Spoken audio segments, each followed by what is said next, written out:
Once you made an account on My Histro, you're going to be taken to the screen and you're going to want to create your first event for your timeline. Now, my timeline is just going to be like about my life. So an event might be graduating high school. So that would be the title, and then I could add a description like I graduated in a small school, wherever. And of course you could add whatever details you needed about that event. And then you add in a date, when that took place. And you can add photos as well. And then lastly, you're going to put the place. So I'll just put Thorntown for mine. And then you can click done when you finish all this.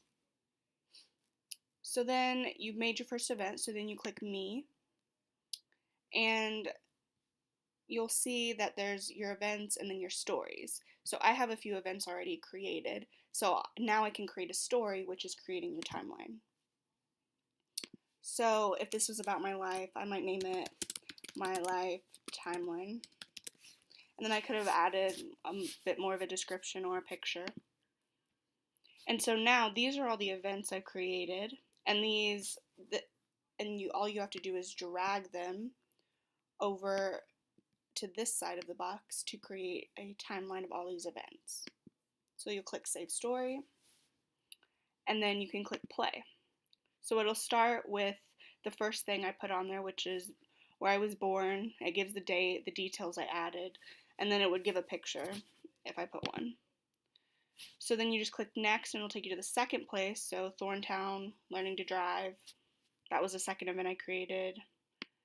And then the third one, graduating high school, it was in the same place, so it stayed here. So basically that's it. That's all you have to do to create a timeline.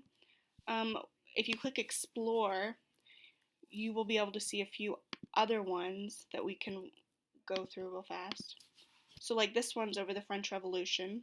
So it starts in France, and you can see they've given a title, the date, and a little description of what was happening there. Then the second place is same thing, the title, the date, they've added a description, click Next, take you somewhere else, and each flag is another event on their timeline. So there's a little bit more detailed, but this is pretty much what you're going for. So yeah, that's about it.